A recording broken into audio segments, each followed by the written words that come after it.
Et voilà. Allez, salut à tous et bienvenue sur InfoCatch. On est parti donc pour une nouvelle interview catch. Je suis en compagnie donc de Pee-wee. Salut à toi. Merci d'avoir accepté cette interview. Et est-ce que tu peux te présenter pour les gens qui ne te connaîtraient pas? Salut Dylan, salut la France. Moi, c'est Yannick, a.k.a. Pee-wee, l'homme aux mille sourires, l'homme aux mille exsanguinations, l'homme aux mille perversités. Je suis animateur en radio à Québec. Je suis animateur pour l'équipe de baseball, l'équipe de hockey également au Centre Vidéotron, mais surtout lutteur depuis maintenant 25 ans. L'enfant chéri de Québec City, c'est moi. Pas mal de choses. Donc, du coup, qui dit un gros CV dit une grosse discussion. Donc, on va discuter de pas mal de choses. Question simple un peu pour la première. Comment tu découvres le catch, toi, pour la première fois? Est-ce que tu vois, c'est un peu l'histoire de tout le monde à la télévision, à l'école? Comment ça se passe pour toi la toute première fois? C'est vraiment dans le temps de WrestleMania 13. Shame on me, c'est pas le meilleur WrestleMania, mais je tripais tellement sur Undertaker contre Psycho Sid. Tu sais, j'ai quand même eu la chance de voir Bret contre Steve Austin avec Ken Shamrock comme guest referee. C'était un WrestleMania qui était quand même dans une classe à part, là. Mais moi, ça a vraiment été à la télévision. Moi, je tripais sur la WWF. Mon voisin, lui, c'était la WCW. Il écoutait le Nitro. Moi, j'écoutais le Raw. Puis après ça, on comparait ce qu'on avait aimé, ce qu'on avait détesté de chaque côté. Puis dans la cour en arrière, on décidait qu'on allait se battre. Mon père aimait pas ça parce que ça aplatissait son gazon. Donc, à l'automne 99, quand j'ai eu mes 18 ans, ça a été la première décision en tant que majeur et vacciné. Papa, maman, vous aimez pas ça, mais je suis maintenant majeur, j'ai 18 ans, je m'inscris à l'école de lutte. Puis 25 ans plus tard, ben, je suis toujours aussi passionné. Donc, ça a commencé comme ça, puis j'ai gravi les échelons de la lutte québécoise par la suite. Et tu te rappelles un petit peu du tout premier match que tu découvres? Tu parlais de l'Undertaker, mais sinon, le tout premier match que tu observes, tu sais ce que c'était? Non, je m'en souviens pas, mais j'avais bien trippé sur la rivalité. Tu sais, il y avait eu le SummerSlam 97, là, c'est le moment où c'était le 25e anniversaire avec Taker qui défendait son championnat face à Bret Hart, puis Shawn Michaels avait coûté la victoire. Après ça, il y avait eu Bad Blood, le premier Hell in a Cell. Ça a vraiment été dans ces eaux-là, entre le SummerSlam puis le Bad Blood, où j'ai vraiment connecté avec la lutte professionnelle. Ok. Qu'est-ce que tu dirais, toi, qui a été justement cet élément déclencheur qui t'a permis de passer en tant que simple fan de catch à catcheur aujourd'hui? Combien de temps ça t'a pris pour justement prendre cette décision? Et c'était quoi cet élément, tu dirais? L'élément qui t'a dit, voilà, là, je vais devenir lutteur. C'est vraiment le show business. The Undertaker, on le sait, c'est pas un dead man, il est vivant, son cœur bat. Mais c'était le côté divertissement, les réactions de la foule. Détester Shawn Michaels, la rivalité Canada-USA avec Bret Hart et la Hart Foundation. C'est vraiment le côté spectacle. Puis j'ai toujours orienté ma présence dans un ring en tant que personne qui fait du divertissement professionnel, aller donner des émotions aux fans, parce qu'un fan de lutte peut pleurer, peut vivre des joies, des Ouais. colères, des déceptions, des hauts, des bas. Quand tu t'accroches à un lutteur, c'est que t'as pas le choix de vivre ça, puis tu dois communiquer ça, tu dois être assez crédible pour leur faire vivre ce genre d'émotions-là. C'est pour ça que j'ai été un babyface, j'ai été du bon côté pendant presque 23 années de ma carrière. J'ai toujours été le gars à Québec, les gens me voient partout, que ce soit sur c'est drôle, cette semaine, je me suis vu sur un panneau d'autoroute pour le baseball, que ce soit au Centre Vidéotron devant 16 000 personnes pour encourager notre équipe ici à Québec. J'ai toujours une belle histoire d'amour avec les gens de la ville ou à la radio la fin de semaine. Mon émission, c'est la plus écoutée à Québec. Donc, j'ai toujours une belle histoire. Puis ça a été toujours facile pour moi d'être aimé par les gens de Québec puis de leur faire vivre mes émotions, de la sympathie quand j'arrivais pas à aller chercher le championnat, rivalité de l'année en 2011 avec Kevin Steen, Kevin Owens. Puis, où ce que ma mère l'avait giflé en plein visage backstage parce qu'il m'avait fait 8 package pile driver. Puis, il m'avait sorti en civière. Mes parents étaient dans la salle. Je ne le savais pas. Ma mère était en pleurs. Elle tasse la sécurité. Arrive devant Kevin Owens. Pack, toi, mon petit tabarnak! J'étais comme, What? Puis là, aujourd'hui, ça a fait un article quand Raw sont venus à Québec, la mère de Pee-Wee qui a déjà giflé un ancien champion du monde. Ben, ça, c'est une toute autre histoire, mais c'est de faire vivre ce genre d'émotion-là. C'est exactement pour ça que je fais de la lutte, même si ça a fait en sorte que ma mère ne m'a pas parlé pendant 3 jours suite à ces événements-là. Mais ça fait partie de la beauté du spectacle de la lutte. On le sait, c'est arrangé, on sait, c'est du spectacle, mais il y a toujours une fine, mince ligne qui fait en sorte que, hey, on sait c'est arrangé. Hey, mais ça a dû faire mal, par exemple. C'est ça que j'adore à la lutte. Il y a encore un peu de magie. Ouais. Tu parlais que c'était un petit peu la guerre, entre guillemets, à l'époque, entre toi et ton voisin, le fait que un regardait la WWE, l'autre regardait la ECW. Ouais. Qu'est-ce qui te dérangeait, toi, du côté de la ECW? Plutôt de la WCW. Oui, WCW, pardon, excuse-moi. Ouais. CW, ça aussi, c'était c'est mes amis qui écoutaient bien gros ça. Il y avait Internet, puis il y avait le famille pouvait le voir. Mais le CW, je pense que c'était. Moi, je pense que c'était justement axé sur les personnages. Mankind, la Nation of Domination, les clans. On dirait que j'ai toujours plus accroché sur le spectacle WWE. Puis WCW, je trouve qu'ils crachaient trop sur. Puis on le sait, là, ça leur jouait des tours lorsque Mankind avait gagné le championnat contre The Rock, puis il avait dit oh, ben là, allez pas l'autre bord, là, Mankind va gagner le championnat contre The Rock, c'est préenregistré. Ben, ça leur a joué un tour. Ils ont toujours été trop arrogants. Je pense avec les vieilles vedettes qui essayaient de se redonner une deuxième chance avec les Scott Hall, Kevin Nash, Mr. Perfect, Hollywood Hogan. Je trouvais ça cool pareil, voir le Macho Man. Mais on dirait que j'aimais mieux, moi, les nouveaux personnages, l'attitude des Raw, tout ce qui a découlé de tout ça, on dirait que moi, ils m'ont gardé. Puis je syntonisais pas tant que ça de l'autre côté. Moi, je restais là, puis j'appréciais mon Monday Night Raw lundi soir.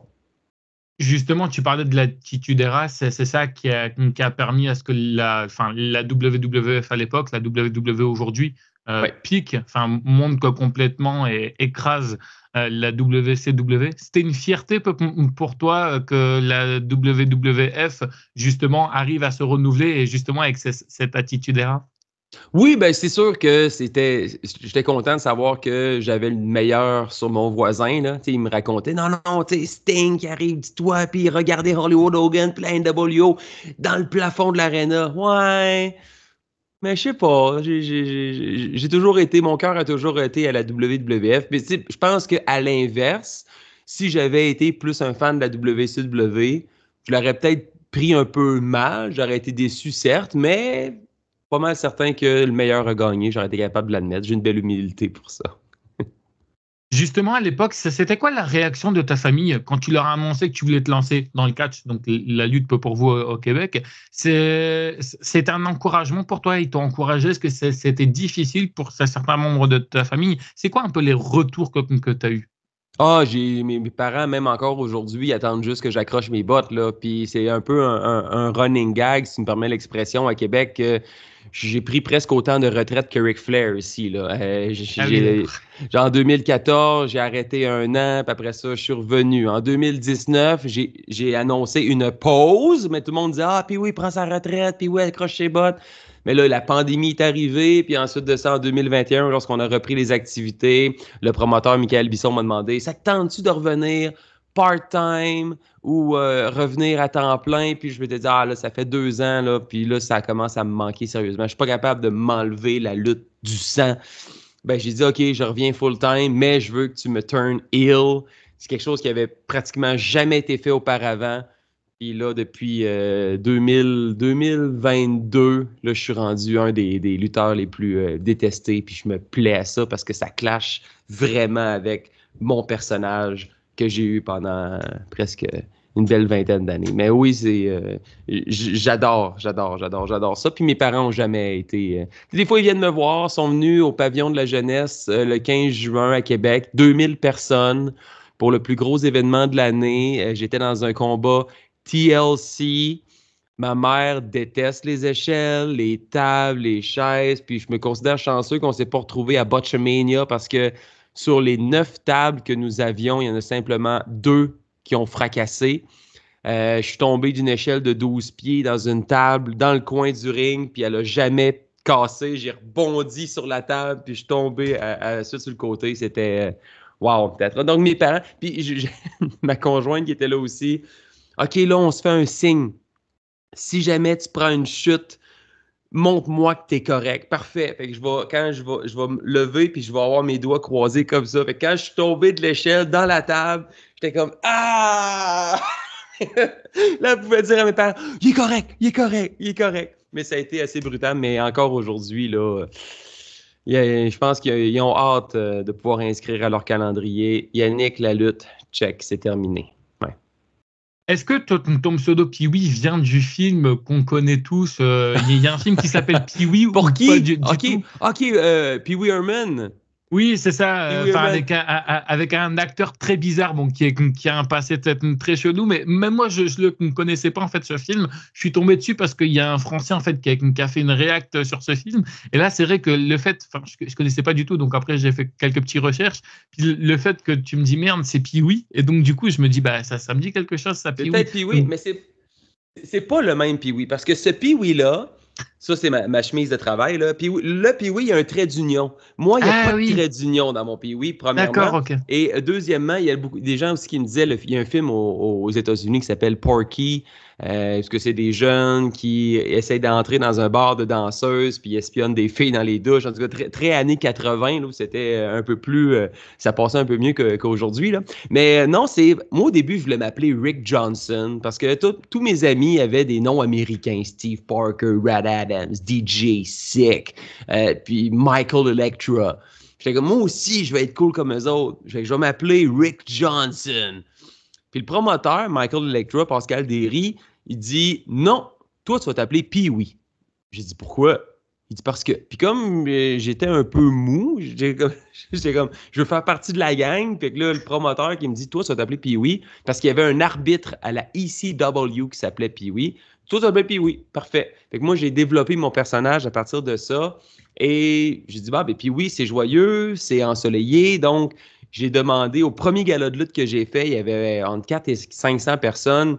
Je me suis posté à la porte.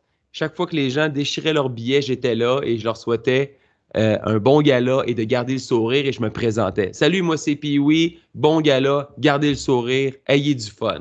J'ai fait ça à tout le monde. J'ai gardé ce personnage-là positif, attachant, où est-ce qu'on invite les gens à garder le sourire. Tu sais, John Cena, c'est never give up, il se relève toujours après ses défis. Ben, c'est un peu ça, Pee-wee. Peu importe les embûches, peu importe les méchants qui vont le frapper, il va toujours finir par se relever avec le sourire en se disant « Hey, tu sais, c'est pas grave, là, la prochaine fois, je vais l'avoir. » Puis quand je finissais par l'avoir, gagner le championnat, ben là, tout le monde se rangeait derrière moi.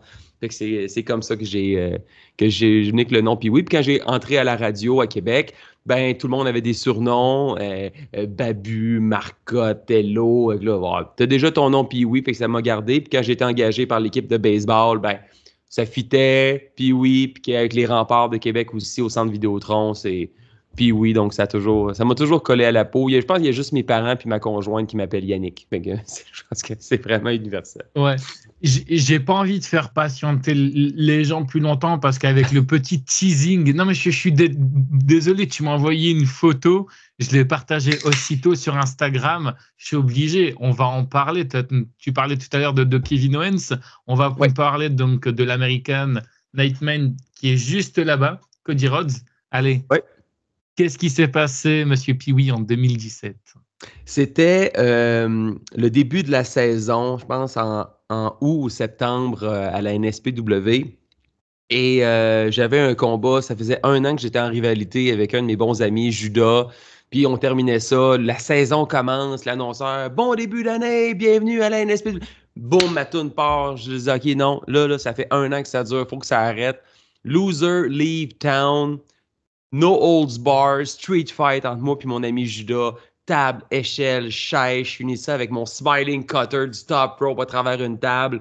1, 2, kick out, chair shot d'en face, un peu comme Kevin Steen et El Generico avaient fait à la Ring of Honor à une certaine époque. Et après ça, on m'avait dit, puis oui, tu resteras dans le ring parce qu'il va y avoir une vidéo à l'écran géant. Je suis OK, parfait. Fait que là, je fais mon match. Boum, 1, 2, 3, je suis le gagnant.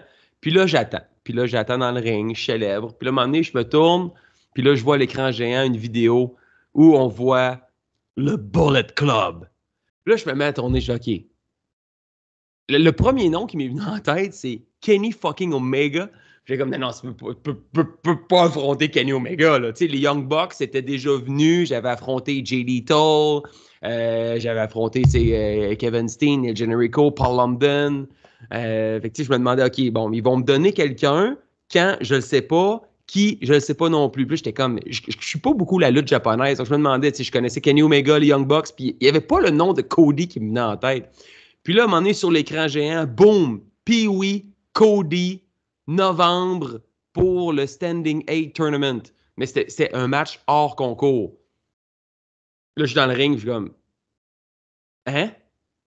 J'en revenais tout simplement pas. Et là, je me prépare. Puis après ça a été Cody a gagné le championnat de la Ring of Honor. Puis c'était le Kiss the Ring. Donc, quand j'étais dans le ring avec lui, les gens criaient Kiss the Ring, Kiss the Ring. Puis on l'avait même, c'était parlé, tu sais, je passe du coq à l'âne un peu. Il m'avait dit, les gens vont te chanter Kiss the Ring, mais comme t'es babyface, je veux pas que t'embrasses la bague avant notre match. Donc, il était descendu en bas du ring, puis les fans avaient pu donner un bec sur la bague de Cody. Mais ça a été vraiment comme une grosse rédemption pour moi aussi, cette opportunité-là, parce qu'en 2010-2011, ça allait très bien pour moi. Je me déplaçais à Philadelphie pour suivre. J'ai participé au tout premier séminaire de la Ring of Honor. J'avais été lutté. J'avais fait un dark match au ECW Arena. J'avais lutté à la TV contre le Dark City Fight Club. J'ai le jobber, tu sais, le gars qui est déjà dans le ring, là. Les lutteurs principaux font leur entrée, puis déjà dans le ring, puis oui, OK, salut, tu sais, lève le dos dans les airs, mais j'étais au ECW Arena. C'était complètement surréel. Donc, je faisais mes classes, je me déplaçais, j'allais à Détroit, je me promenais à New York, Buffalo, je faisais le voyage avec Kevin Owens, Sami Zayn, Evil Uno, Stu Grayson, qui avait une petite run à la Ring of Honor, eux autres aussi dans ce temps-là, qui étaient connus sous le nom des Super Smash Brothers avant d'être dans le Dark Order. Et après ça, j'avais eu une opportunité. À un moment donné, le show était à Détroit. Puis j'avais écrit qui était Adam Pearce, qui était le booker de la Ring of Honor à l'époque, qui est maintenant le general manager de Monday Night Raw. Je le texte, j'ai dit Adam, je vais être à Détroit en fin de semaine parce qu'il y avait un show à Détroit le vendredi et le samedi, c'était un pay-per-view à Toronto. Et c'est le gros match que les gens attendaient. Oui, il y avait Kevin Steen contre El Generico 1. Et le deuxième match que les gens avaient vraiment hâte de voir, c'était Seth Rollins, Tyler Black contre Davey Richards. Davey Richards, là, Adam Pearce, il me répond, oui, c'est beau, parfait. J'avais dit, j'avais besoin de moi pour un dark match. J'avais déjà fait quelques-uns, ou monter le ring, installer les chaises, faire connaître, tout ça. Puis il m'avait dit, oui, parfait, excellent, viens-t'en. Fait que j'arrive là, puis là, Adam Pearce, Jim Cornette, il me voit arriver, hey, Pee Wee, we're so happy you made it, because you'll be on the show tonight. J'ai comme, quoi? Hein? OK. Parce que Davey Richards avait oublié son passeport pour traverser les douanes. Donc, il y en avait de besoin parce que c'était un pay-per-view à Toronto. Donc, on l'a reviré chez eux pour qu'il aille chercher son passeport pour qu'il soit à Toronto le lendemain. Donc là, il n'y avait plus d'adversaire pour Roderick Strong. Je fais OK. Fait que tu vas affronter Roderick Strong ce soir, 4e match. OK. Là, je suis dans un backstage de lutte. OK? T'as genre les Briscoe Brothers, t'as Chris Hero, t'as Claudio Castagnoli, t'as Tyler Black, Seth Rollins, t'avais qui d'autre aussi? T'avais Austin Aries. C'était un fucking gros star power, là. Puis moi, mes amis, les Evil Uno n'étaient pas là, Stu Grayson n'était pas là, Kevin Steen n'était pas là, puis El Generico n'était pas là. Donc, j'avais aucun repère. J'étais tout seul dans mon coin. Roderick Strong qui se fait dire que tu devais affronter Davey Richards. Finalement, tu affrontes un gars qui s'appelle Pee-Wee, mais ça va bien aller parce que c'est un bon prospect. Lui, il s'en foutait, puis dans ce temps-là, il y avait une attitude de marde. Puis on me l'avait dit. Puis même Kevin Steen me l'avait dit. Que Roderick Strong, une attitude de marde. Là, s'il est rendu ce qu'il est rendu aujourd'hui, ça va très bien. Puis d'ailleurs, quand ils sont venus à Québec, j'étais ringside. J'étais comme « Hey, Roddy! » Puis il s'est reviré, puis I know this guy. Yeah, you beat my ass few years ago. Il m'a sacré une volée legit, là. Quand j'ai reçu le DVD de la Ring of Honor, je l'ai regardé avec mes parents, je me cachais le visage. C'était des stiff kicks d'en face, puis j'avais pas suivi, j'étais pas prêt. J'avais pas l'expérience nécessaire pour arriver à ce niveau-là. Je pense que j'ai trop montré à la Ring of Honor que j'étais prêt, mais en réalité, je l'étais pas. Puis ça a apparu cette soirée-là. Donc, ça a été fini pour moi, la Ring of Honor, à partir de 2010-2011. Et ça a été un peu ma rédemption d'affronter Cody Rhodes, qui était le champion de la Ring of Honor. Le titre n'était pas en jeu, mais à la toute fin du match, Cody m'a quand même félicité. Puis j'avais fait une promo en disant que c'était ma rédemption d'affronter un gars de la Ring of Honor, d'affronter le champion de la Ring of Honor. Puis il a mis la ceinture de la Ring of Honor sur mon épaule et il a quitté le ring. Puis j'ai cette belle photo-là encore chez moi où je suis avec le Ring of Honor title dans le ring, à Québec, chez moi, devant les fans, puis tout le monde qui sont debout, puis wow, what a fucking fight. Kické out du Crossroad à 2,999 secondes, ça a été un des plus gros pops que j'ai entendu de toute ma vie. Là. Essaye le cutter, whoop, Crossroads, 1, 2, boom, kick out, wow! Personne croyait à ça.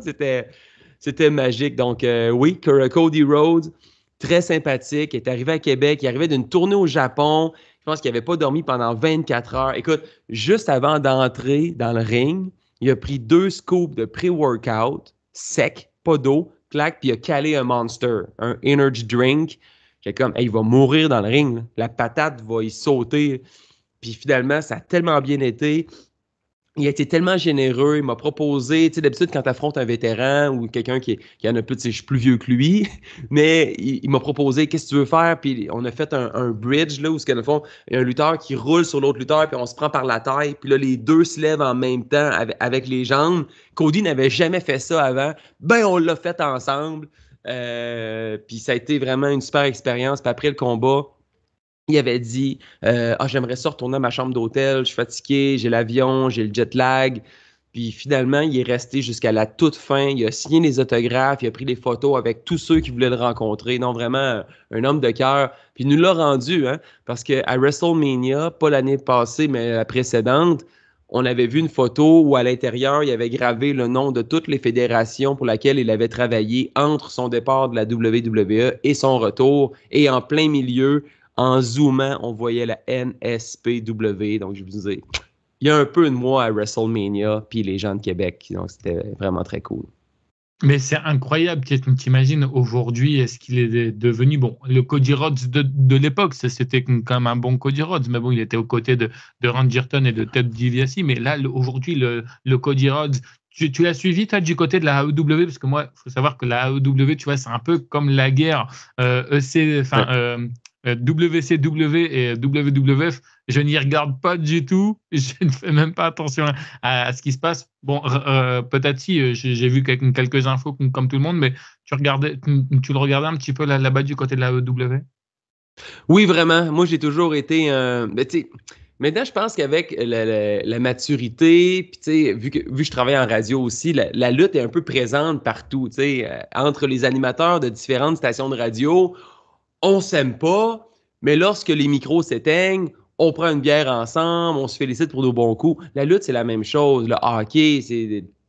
Et maintenant, avec la maturité que j'ai, je suis capable d'apprécier le produit de la WWE, mais j'adore la AEW. Puis je fais des reviews à toutes les semaines. On est en pause durant l'été, mais avec mon ami Benny Is Money, on fait la révision des comptes à tous les mercredis soirs ou les jeudis matins. On fait un 60 minutes où on revient sur tous les éléments de Dynamite. On fait nos prédictions pour les pay-per-view. J'adore suivre la All Elite Wrestling. Puis je suis capable d'admettre qu'il y a beaucoup de hauts, mais il y a beaucoup de bas également. Malgré les 5 ans d'expérience qu'ils ont, c'est encore une compagnie qui est très jeune. J'aurais espéré qu'on ait plus de gens lorsqu'ils sont venus à Québec. Je pense qu'on était 3000 personnes dans le centre Vidéotron. Monday Night Raw, l'année précédente, on était 16 000. C'était plein au bouchon. Puis la All Elite, 3000 dans un aréna de 16 000 personnes. On s'entend que ça fait très vide, là.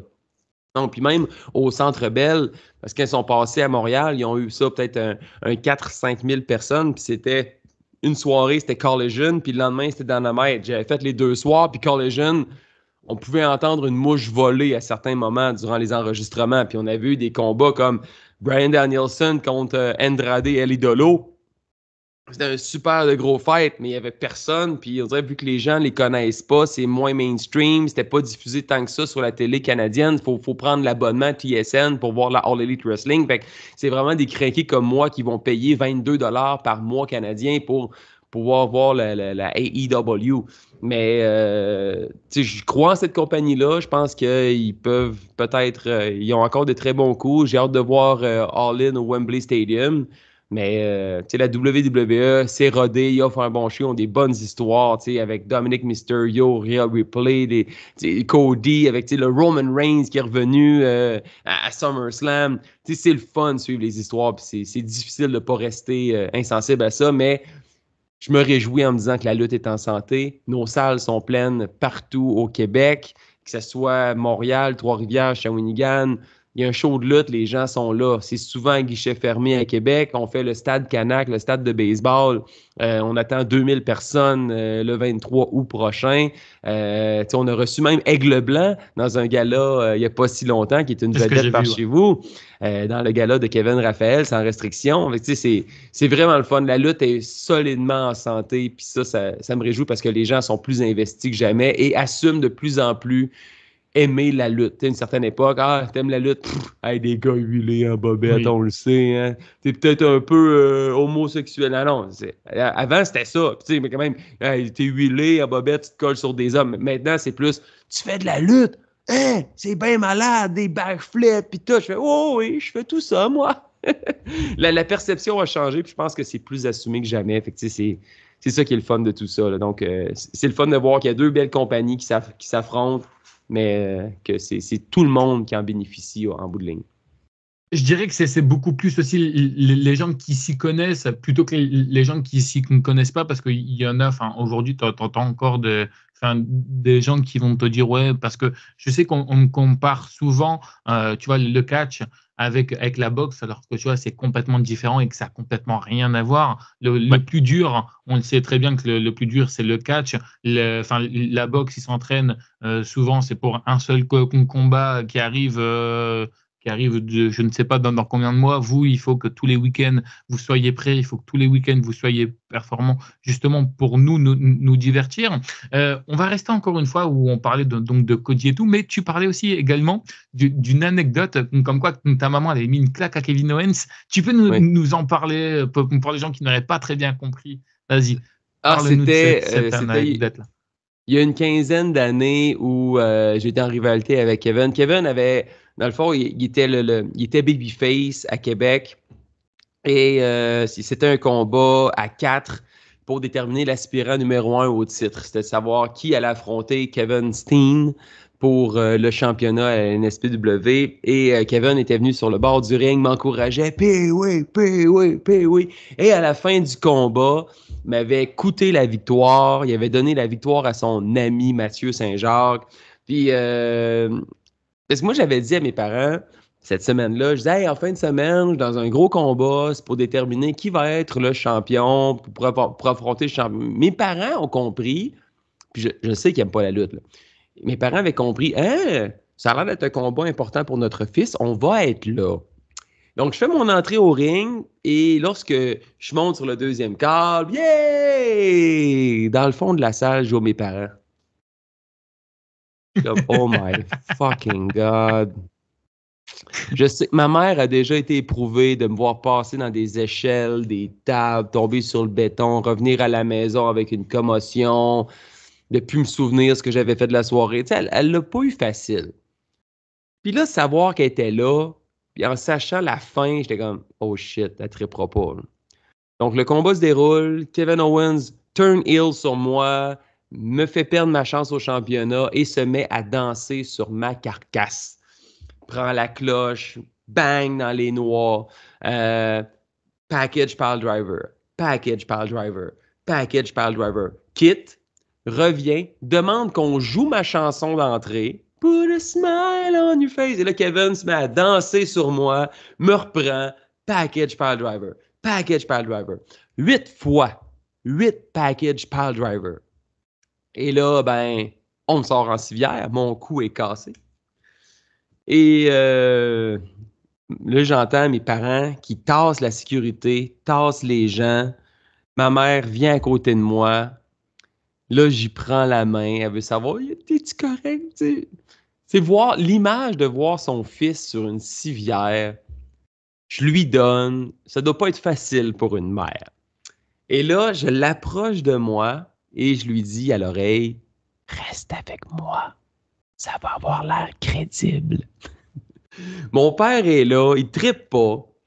Là, on me remonte en civière, mais ma mère, ça, l'a jamais entendu. Il y avait tellement de bruit, il y avait tellement de réactions. Kevin Steen ressort pour venir m'attaquer pendant que je suis sur la civière. Ma mère se met devant lui, puis elle dit, toi, mon petit tabarnak, t'en as assez fait. Puis là, Kevin, OK, back down devant ma mère, retourne en arrière-scène. Lorsque la civière, avec moi dessus, arrive backstage, je me lève debout pour dire à ma mère, ben, je savais qu'elle nous accompagnait, je dis pour que j'étais correct, mais elle m'a jamais vu me lever de la civière. Elle est tombée face à face avec Kevin. La première affaire qu'elle a faite, c'est Pow! Toi, mon petit tabarnak. Ma mère pleurait, puis Kevin, la seule chose qu'il a dite, c'est correct, ma mère aussi, elle aime pas ça, ce que je fais. Puis, tu sais, il a vraiment été calme envers tout ça. Ma mère pleurait. Elle m'a pas parlé pendant 3 jours. J'essayais de l'appeler. Mon père disait non, ta mère veut pas te parler. Puis c'est drôle parce que quand Monday Night Raw est venu au centre Vidéotron il y a 2 ans, il y a eu un article sur moi et Kevin Owens et de lire que Kevin Owens disait que un de ses plus beaux souvenirs de son passage à Québec dans le circuit indépendant, la NSPW, c'est cette histoire-là. Ça m'a fait ça m'a fait chaud au cœur de savoir que j'ai pu marquer un peu l'histoire légendaire de l'ancien champion Universal de la WWF. Fait que, tu sais, ça paraît bien, mettons, dans un CV de souvenirs. Est-ce que le fait que Kevin Owens, Sami Zayn, ainsi que tous les autres, Cody Rhodes, mais ainsi que tous les gens que tu as pu croiser, le fait qu'ils soient dans des grosses structures, est-ce que tu as encore des nouvelles d'eux ou est-ce que c'est un peu plus compliqué aujourd'hui? Non, j'ai pas de nouvelles d'eux. J'ai reçu Sami Zayn en entrevue l'année dernière parce que j'étais porte-parole du Monday Night Raw au Centre Vidéotron. Donc, c'est moi qui faisais la publicité. C'est moi qui était celui qui était devant pour faire la promotion du Monday Night Raw. Et c'était le fun. Ben, j'avais eu Sami Zayn en entrevue. Puis, c'était vraiment le fun de se rappeler des bons vieux souvenirs. Puis même, une année auparavant, c'était en 2022. La même date, c'était le 21 août, impossible d'oublier cette date-là.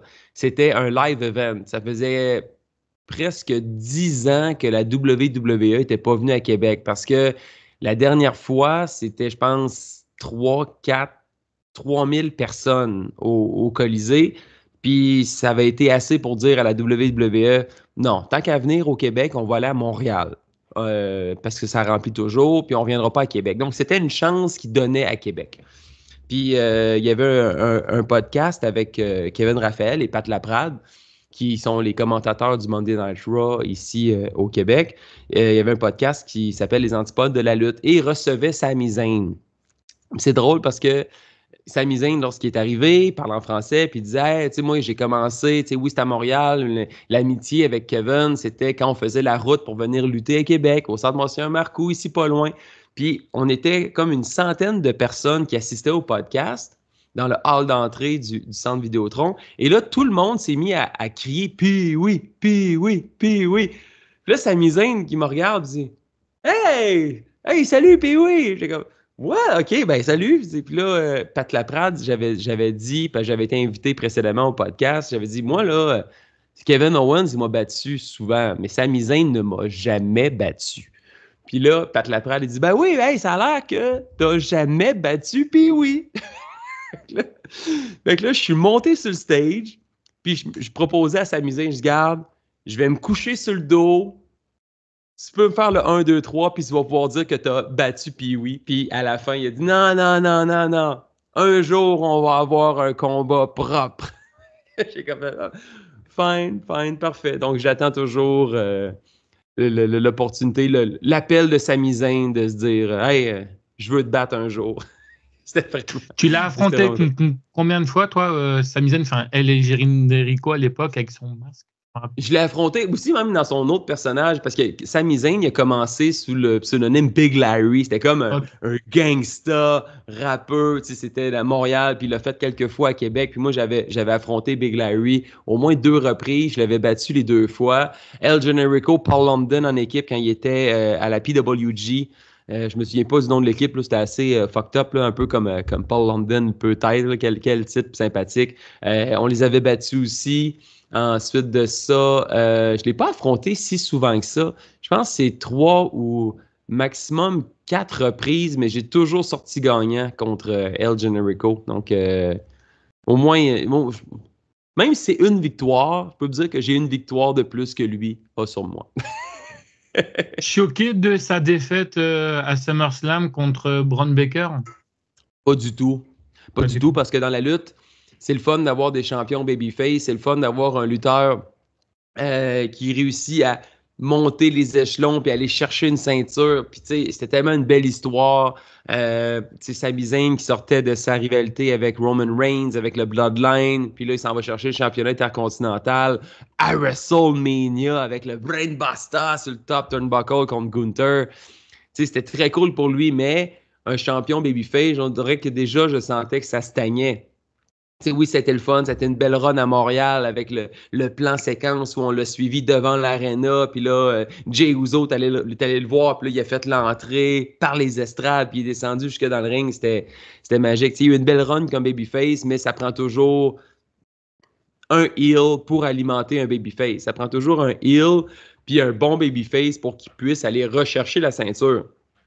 Donc, non, je suis pas déçu parce qu'il a déjà une très belle carrière avec derrière lui, puis il y a encore des belles années devant lui. Donc, oui, c'est toujours un peu décevant d'avoir un de nos gars québécois qui perd un championnat, mais c'est pour mieux se relever. Donc, je suis vraiment pas inquiet pour Sami. Tu parlais que tu faisais de la radio. Ça fait longtemps que tu en fais de la radio et pourquoi avoir fait également aussi ce choix? Parce que moi, quand j'ai commencé avec la lutte, j'ai fait le parcours inverse. Ensuite de ça, je me suis lancé dans le divertissement en même temps. Donc, j'animais des soirées corporatives, maître de cérémonie dans des mariages, des balles de finissant, des graduations.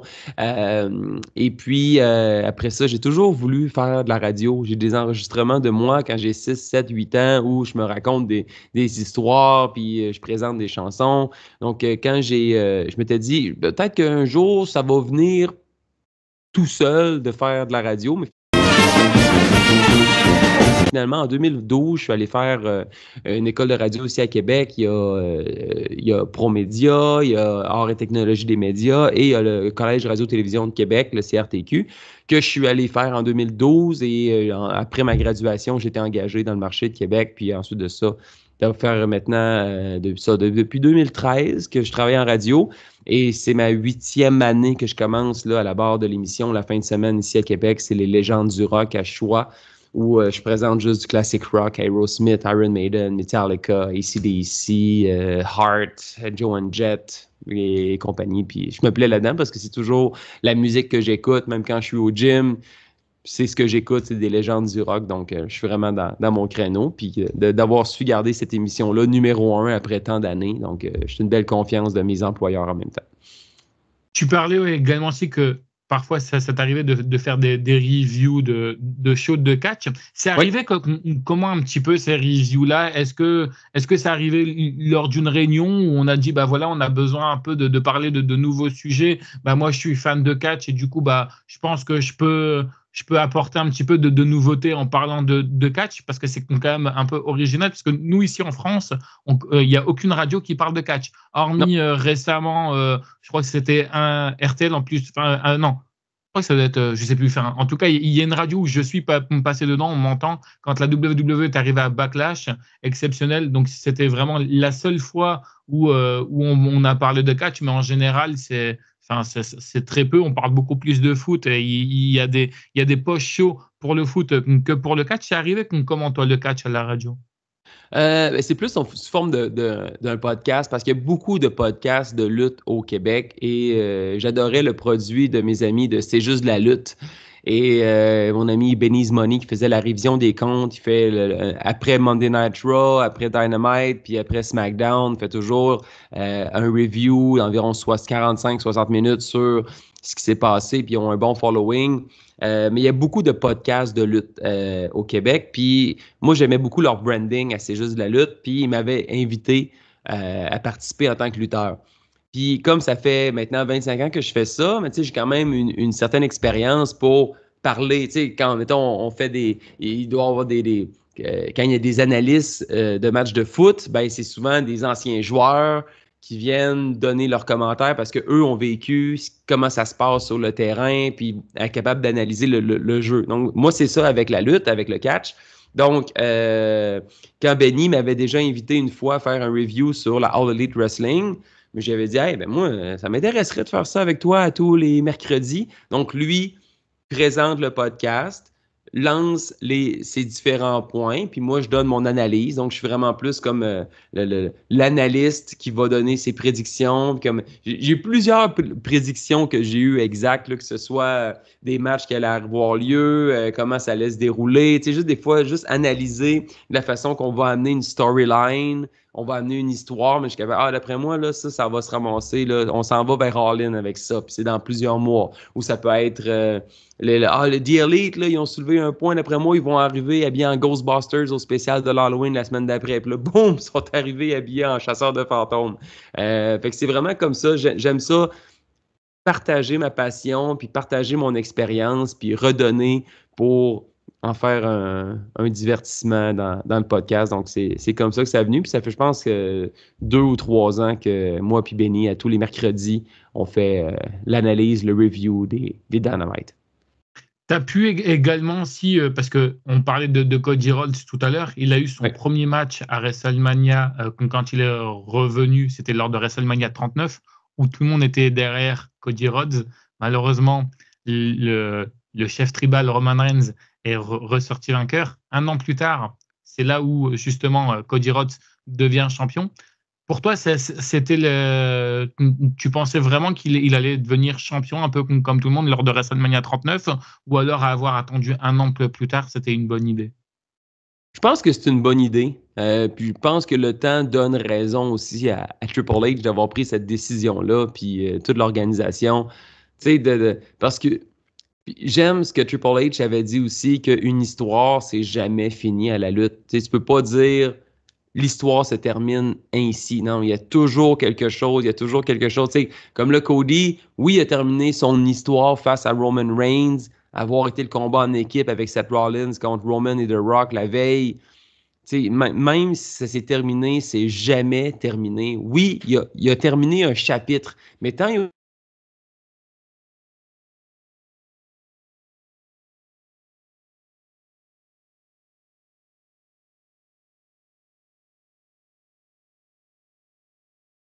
sont jetés après SummerSlam, l'histoire n'est pas finie. Ça se poursuit. T'sais, il y a une histoire dans la vie de Cody. C'est comme un checklist, là, devenir World Heavyweight Champion, check. Ce que mon père n'a jamais réussi de faire, check. Mais la lutte, c'est ça la beauté. C'est que même s'il y a un chapitre qui se termine, ben le livre n'est pas terminé. Moi, en juin dernier, j'étais en rivalité pour le championnat de la NSPW. Je veux avoir le championnat que j'ai jamais réussi à avoir. Qu'un gars de Québec devienne champion de la Fédération de Québec. En 15 ans, c'est jamais arrivé à la NSPW. Travis Toxic, qui avait toujours voulu être champion, avait réussi à détrôner le champion pour ensuite, 1 mois plus tard, ben c'est moi qui ai fait perdre son championnat. J'ai sacré une volée, ce qui a permis à Benjamin Toll de cacher in comme son money in the bank. Puis moi, j'avais laissé Toxic dans le milieu du ring. Je l'avais passé à travers une porte. Il était plus là.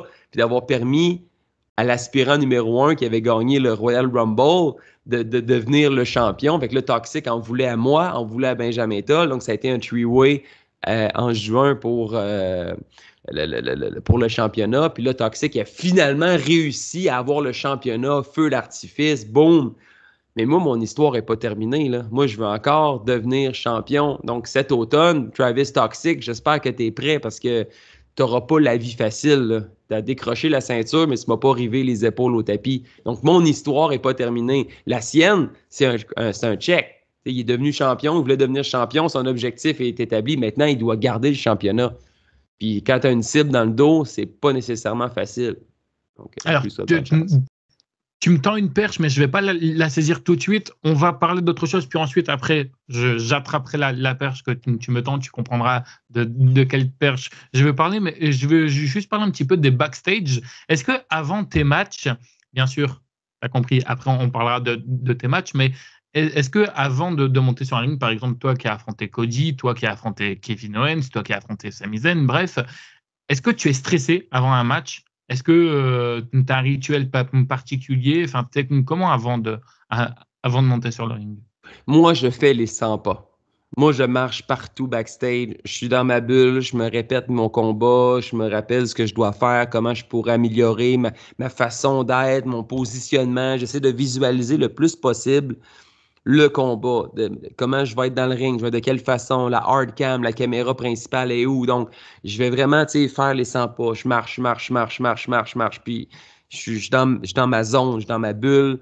Je suis toujours habillé en premier. Moi, dès que j'arrive, je vais saluer tout le monde. Après ça, je m'en vais backstage, je me change. Puis si je suis backstage à 15h, ben à 15h30, souvent, je vais déjà être habillé. J'ai tout ce qu'il me faut. J'ai pas besoin de ressortir pour aller me chercher un energy drink ou aller me chercher un lunch. Non, non. J'arrive à la salle, je suis prêt, je suis dans ma zone. Puis, tu sais, des fois, c'est sûr que ça demeure un loisir. Donc, pour certains, c'est comme, la fin de semaine, je vois mes chums, je vais faire un combat de lutte. T'sais, non, moi, je le prends fucking au sérieux, là. J'arrive là, je me mets dans mon gear. Et ensuite de ça, je prépare mes affaires, puis là, je monte mon combat. Mais ensuite de ça, tant et aussi longtemps que mon combat est pas proche d'arriver, je fais les 100 pas. Je marche, je me répète mon combat. Parce que j'ai toujours été la personne qui se souvient des combats en grande majorité, puis c'est moi qui parle le plus dans le ring. Même d'habitude, c'est souvent le heel qui va guider un combat. Moi, heel ou face, je call tout. Je parle tout le temps dans le ring. Je parle tout le temps. Va te placer ainsi, va te placer. Puis je suis toujours en train de. Je parle tout le temps. Donc, pour moi, c'est important d'être dans ma bulle. Puis je participe beaucoup à des galas de Generation Next aussi, qui est comme un peu le NXT de la NSPW. Donc, en tant que vétéran, j'aime beaucoup ça. Lutter contre des jeunes, puis leur donner une expérience de c'est quoi lutter avec un lutteur qui a de l'expérience puis qui en a vu d'autres. T'sais. Donc, c'est important pour moi parce que souvent, ces gens-là, ils en ont beaucoup à penser, ils sont nerveux de savoir, mettons, hey, je vais affronter Pee-Wee, je vais affronter Stephen Sullivan, je vais affronter Matt Falco, je vais affronter Marco Estrada. Tu sais, sont nerveux là, parce qu'ils affrontent un lutteur d'expérience et là, veulent être à la hauteur, veulent se dépasser. Puis c'est souvent là que tu vas oublier des choses, que tu vas te blesser, tu vas faire des fausses manœuvres. Donc, c'est important pour moi d'arriver dans le ring, d'être en bon contrôle de mon combat, de mon esprit, puis de dire aux jeunes lutteurs, « Hey, on l'a raté, ça, c'est pas grave. Chill out, respire, on continue. » Fait que, tu sais, tout le temps dans ce mindset-là de bien maîtriser mon combat. Et lorsque mettons, le combat suivant, là, on dirait que je perds mes moyens. La façon que le track entre en moi, c'est j'ai plus de muscles dans le corps. Je suis derrière le rideau et là, je suis mou. Je suis comme, je serai jamais capable. Je serai jamais capable. Il y a toujours une envie d'aller uriner qui te pogne. Puis là, je suis mou, puis je suis comme, là, ça me tente plus. Là, on dirait là, que j'aurais le goût de virer de bord, de prendre ma valise puis de sacrer mon camp. Mais dès que ma chanson part et que je traverse le rideau, vroom, il y a une adrénaline qui monte en moi. Puis là, je fais comme, OK, it's time to fucking go. Puis là, j'y vais. Puis après ça, là, j'oublie tout ça. Mais c'est la façon comment je vis un show. J'arrive, je me change, je fais les 100 pas, je maîtrise mon combat, j'ai envie de pisser. Et ensuite de ça, j'ai plus de force. Et lorsque je traverse le rideau, yeah, come on! Est-ce que toi qui fais les 100 pas, est-ce que pour toi le temps est long dans les coulisses ou pas du tout? Très belle gourde, très grosse gourde d'ailleurs. Merci. Je m'attendais pas à ce que tu avais une énorme gourde. Faut boire notre 3 litres d'eau par jour, ça fait partie d'une bonne mise en forme. Exactement. Mais lorsque je fais les 100 pas, peux-tu répéter la question? Oui, bien sûr. perdu Non, non, mais avec la gourde. c'est pas grave. Non, non, mais c'est de ma faute. Non, la question, c'est, je voulais savoir si tu trouvais le temps long, en fait. Par exemple, tu vois, quand tu fais les 100 pas, donc c'est-à-dire avant que le show commence, pendant l'entracte aussi, après, tu vas me dire, tout dépend où ton match il est placé, alors que ça soit dans l'opener ou dans le main event, de toute façon, dans tous les cas, enfin, je pense que de toute façon, c'est quand même long, mais est-ce que le temps est réellement long ou c'est juste une impression qu'a certains fans? Je pense que si le gala est bon, être en main event, oui, des fois ça peut être long, mais il y a un certain respect à avoir.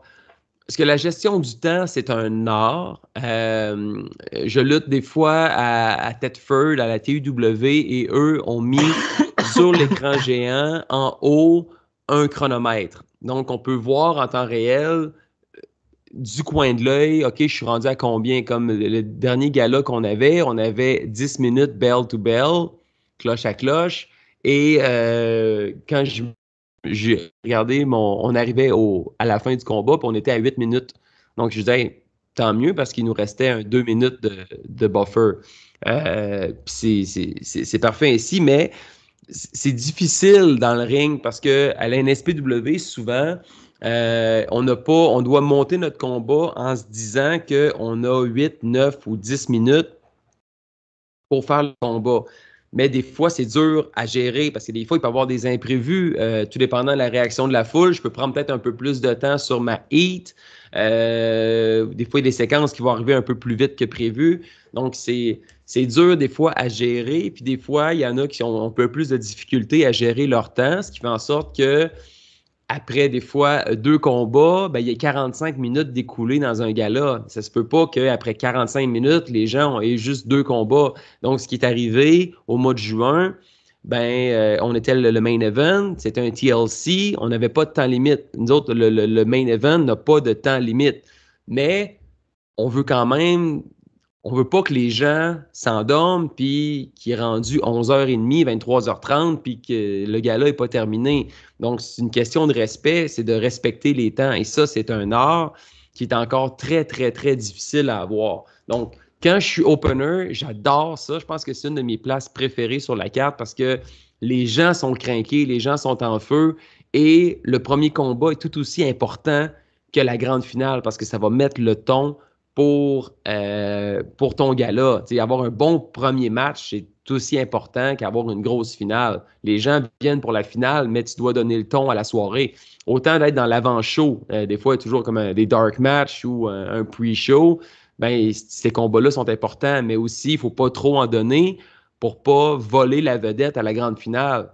Nous, backstage, on a une shit list qu'on appelle, où, mettons, chaque combat sont numérotés et on doit inscrire si on fait quelque chose d'un peu plus fou qui va sortir de l'ordinaire, comme par exemple, si quelqu'un fait un moonsault du top rope outside, ben on va l'écrire sur la shitlist pour pas que les 7 autres combats ou les 6 autres combats sur la carte, ben, ils fassent tous un moonsault outside.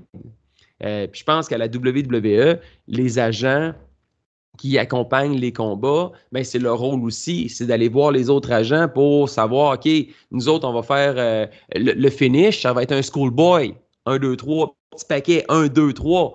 Ben, si tous les combats finissent par un schoolboy, il y a quelque chose qui ne marche pas. Donc, s'il y a un ref bump, s'il y a un décompte à l'extérieur pour finir le combat, s'il y a une intervention, c'est de toujours s'assurer que le gala soit bien balancé pour ne pas que les choses se répètent. Sinon, ben, tout le monde va passer à travers des portes, tout le monde va faire des RKO, tout le monde va faire des super kicks, à la limite des superplex. On essaie d'en avoir au moins une par show. On sait que, mettons, quand Kevin Blanchard est sur le show, ben, c'est lui qui va faire la superplex, c'est son move. Les 10 punch dans le coin, les 10 coups de poing, mais ça, c'est Michel Plante qui le fait. Donc, à ce moment-là, si j'ai à le faire, je vais aller demander à Michel Plante, hey Michel, ce soir, tu fais-tu ton 10 coups de poing? Non, je ne le fais pas. Parfait, on va l'inclure dans notre combat. Est-ce que vous autres faites de quoi avec l'arbitre qui a le dos tourné? Oui, nous autres, on le fait. Parfait. Ben, nous autres, on va se trouver une autre alternative. Le temps et aussi bien gérer un gala de lutte, c'est un art. Puis ça fait partie aussi du travail d'équipe qu'on doit avoir pour que les gens aient un meilleur divertissement et qu'il n'y ait pas de répétition. Vous avez un service de secours, vous, ou pas, au niveau de vos shows? Parce que moi, en France, j'en ai très peu vu. Par exemple, tu vois, enfin, la Croix-Rouge ou quelque chose comme ça de premier secours. Puis après, bah, c'est un peu plus grave. On appelle les pompiers. Vous avez toujours une équipe de secours ou pas, vous, dans vos shows? Non, ben, on a souvent des gens en arrière-scène qui peuvent prodiguer des premiers soins. On a une Ok. trousse, mais sinon, non, l'hôpital est à Ah, côté. Donc, s'il y en a qui ont besoin de ce oui, service, eh bien, ils ont c'est juste mieux. à se rendre. C'était le cas pour moi quand je me suis disloqué l'épaule. C'était dans un combat contre Kevin Steen, justement. Je fais un small package, 1-2, kick-out. Mon épaule était déjà blessée de 2 semaines auparavant. Kick-out, et là, mon épaule sort. Puis j'étais pas capable de la replacer. J'ai fini le combat quand même, mais après ça, ça a été direction l'hôpital par mes propres moyens. Là. Ouais. Ok. On va parler un petit peu de tes matchs que tu as eu. Tu as dû en avoir des tonnes et des tonnes de matchs. Pour toi, c'était quoi l'un de tes meilleurs matchs et l'un de tes pires matchs? Meilleur match, c'est difficile de passer à côté de Cody Rhodes. Ça n'a pas été un combat extraordinaire. Je pourrais il est sur YouTube, là, Pee-wee, Cody Rhodes, NSPW, vous allez le trouver assez facilement. Là. C'est pas. Je pense que ça a été plus comme le fait d'avoir affronté quelqu'un d'important. Euh, mais je pense que ouais, je pense que ça pourrait être ça. Mes combats contre Marco Estrada aussi, les champions du monde à Québec, ont toujours été super le fun. J'ai eu une grosse rivalité avec Lou Farrell à Québec. Quand quand j'ai demandé au Booker de me mettre heel, là, je suis arrivé avec l'homme vantard. J'ai passé de l'homme aux 1000 sourires à l'homme aux 1000 accomplissements où, quand je faisais mon entrée au ring, il n'y avait pas de chanson et l'annonceur faisait juste lire les accomplissements, les choses que j'ai fait dans ma vie. En deuxième année, il a gagné le concours de dessin de la Caisse populaire. Il a déjà battu Mike Tyson au Nintendo. Il mange sa poutine avec de la mayonnaise. C'est assez un peu tourné au ridicule. Et là, je m'abattais sur Lou Farrell. Puis finalement, elle m'a battu à la toute fin. Ensuite de ça, je devais J'ai comme changé mon personnage parce que je devais affronter Gangrel. Le leader de The Brood avec Edge and Christian. Gangrel devait venir à Québec et je devais être son adversaire. Puis finalement, il y a eu un problème avec son avion, donc il n'est pas venu. Mais on s'était acheté les chemises comme The Brood et on avait écrit un rap sur la toune de The Brood. Fait qu'on a gardé cette gimmick-là parce que le payoff devait être Gangrel qui arrive après presque un an, qu'on se fout de lui, puis qu'on joue la gimmick des vampires, puis on est le Brood Québec. On faisait l'entrée avec les lunettes fumées, les chemises, la coupe de sang. Puis finalement, Gangrel n'est jamais venu. Donc là, j'ai rechangé mon personnage. Puis là, je suis devenu l'homme aux 1000 perversités. Je suis vraiment le plus vilain des vilains. Je fais la promotion du décrochage scolaire, de l'intimidation, de la violence. Puis je suis vraiment le plus cartoon des cartoons. Mais quel ride jusqu'à présent. Puis, ouais, fait que là, Lou Farrell, ça a été un gros fight. J'ai une grosse rivalité avec Dave la Justice aussi, où j'ai amené mon personnage encore plus vilain. Fait que récemment, j'ai vraiment eu des très belles runs. Combat avec Sean Martel aussi, le fils de Kevin Martel, qui est le neveu de Rick Martel. Donc, on avait fait une exposition à Québec, là, si jamais vous êtes de passage. Là, la lutte au Québec, c'est une exposition sur la lutte. Puis au lancement, on avait fait un gala devant 1000 personnes. Puis Rick Martel était là avec Kevin, Sean Martel. Puis dans les semaines suivantes, j'avais fait un gros combat contre Sean Martel. Je suis pas mal fier de ce combat-là.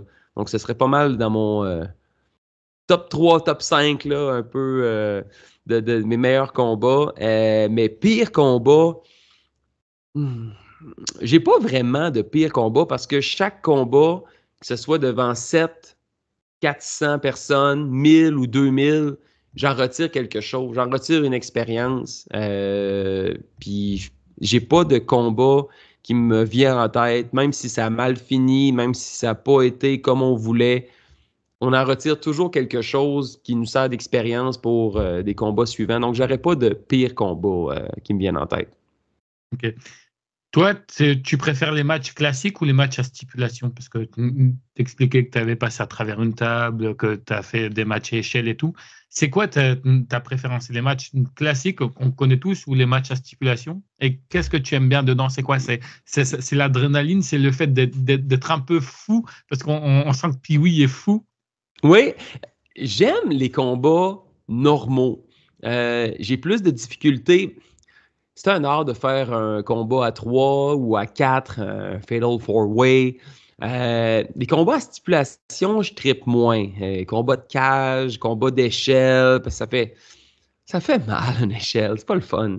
Une table, une porte, c'est le fun, ça explose. Les coups de chaise, j'aime pas ça parce que j'ai toujours peur de faire mal à mon adversaire. J'aime ça qu'on donne un show. Fait que je dirais des combats sans stipulation, mais des stipulations qui peuvent être le fun, comme par exemple quand j'étais dans la gimmick à Gangrel de Brood, ben, mon partenaire qui était voyons comment on l'appelait, donc, le sommelier du sang.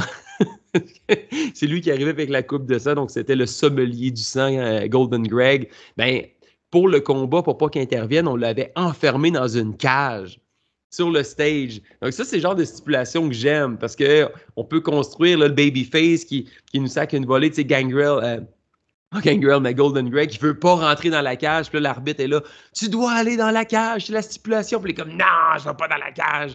Puis là, c'est notre adversaire, Dave la Justice, qui nous pogne, puis qui me garoche dans la cage, puis après ça, il pogne Greg, le rentre dans la cage, ferme la porte, met le cadenas, puis là, lui, il est dans la cage, puis non, je vais sortir! Tu sais, ça, c'est le genre de stipulation qui est le fun, parce qu'on peut jouer avec ça, mais ça peut être, c'est différent. Mais j'aime toujours un combat simple, un contre un, où les deux, on peut se mettre en valeur, les deux, on peut sortir fort, de travailler la foule, de faire donner de la sympathie au babyface, puis que le heel puisse briller puis se faire détester. Donc, je pense que j'ai une préférence pour les combats sans stipulation. Pour toi, aujourd'hui, avec du recul, qu'est-ce qui est compliqué en étant catcheur? Hey, ça, c'est une bonne question. Qu'est-ce qui est compliqué? Je pense que ça dépend avec qui, mais je pense que c'est des fois de monter un combat. Encore aujourd'hui, parce que quand tu affrontes un plus jeune, il veut impressionner, il veut trop en faire. Donc, à ce moment-là, c'est de lui dire, hey buddy, calme-toi là, on n'a pas besoin d'en faire autant. Il y a une grosse finale où il va y avoir des shooting star press, des portes qui vont péter, il va y avoir des Spanish fly, des superplex. Nous, notre rôle, c'est pas ça. T'sais? Donc, c'est de freiner des fois la relève ou des fois, c'est de prendre des lutteurs qui sont un peu plus complexes. J'adore Travis Toxic, qui est le champion de la NSPW, mais monter un combat avec lui, c'est un peu plus long. Par exemple, le TLC qu'on a fait avec Benjamin Toll au Pavillon de la Jeunesse, ça nous a pris pratiquement la moitié de la journée. Le gala a commencé à 20 heures et on n'avait pas fini de monter le combat. Donc, c'était plus de 5 heures à orchestrer ce combat-là. Parce que, oui, on voulait bien le faire. C'est des tables, des aisselles, des chaises. On voulait que ça soit bien fait. Puis on s'était dit, s'il y a une table qui ne brise pas, on ne s'acharne pas. Tu sais, on voit ça souvent à Botchamania, les gens qui essayent, je veux péter la table. Non, nous autres, ça pète pas. On passe à d'autres choses. The show must go on. Et ça a été vraiment très laborieux, mais ça fait toujours.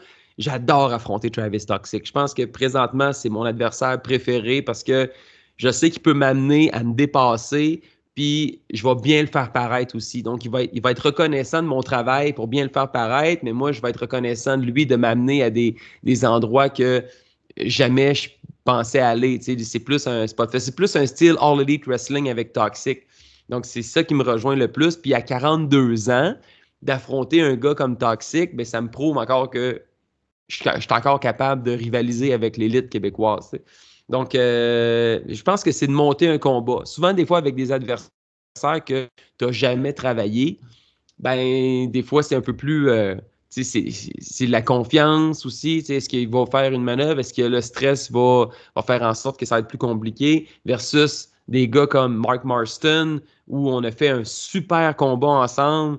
Ça a pris, je pense, 10-15 minutes, puis le combat était prêt. On a livré la marchandise dans le ring, dans les temps prévus. Le finish a été parfait. Schoolboy, pied dans les cordes. Dans le Golden Greg me tenait les pieds pendant que l'arbitre ne le voyait pas. 1, 2, 3. Ça, ça qui est le fun. Mais je pense que ce que je trouve le plus difficile, encore, c'est de monter un combat, de se réinventer. Moi, je prends beaucoup de notes dans mon téléphone. Je vois quelque chose. Je me souviens, j'affrontais Sean Martel. Puis il m'avait dit par texto quelques jours auparavant, je dis en fin de semaine, là, je veux qu'on fasse un crise de match. Je veux qu'on fasse, tu sais, qu'on impressionne la galerie, je vais passer parce que chaque fois que je l'ai affronté, il a toujours steppé up sa game. J'ai dit parfait. Puis j'avais vu, c'était un combat à la All Elite, c'était FTR. Non, je pense que c'était Dax Harwood contre Jay White. Puis j'avais pris un paquet de notes, ça m'avait inspiré parce que moi je dis que dans la lutte, il n'y a pas de copie, il y a juste des hommages qui peuvent se faire. Tu sais, justement, SummerSlam, entre CM Punk qui avait un look Bret Hart, Drew McIntyre qui avait un look Undertaker, puis Seth Rollins qui avait un look Shawn Michaels à SummerSlam 97. Tu sais, je pense que dans la lutte, il y a juste des hommages qui peuvent se faire. Puis moi, j'aime bien prendre des idées puis de les renouveler. Ah, mettons, si je fais ça, puis je pourrais remplacer tel arm twist par, mettons, un slip, au lieu de faire un cobra hold, on va faire un sleeper hold, mais après ça, ça va mener à telle affaire. Donc, je pense que c'est le défi que je me donne.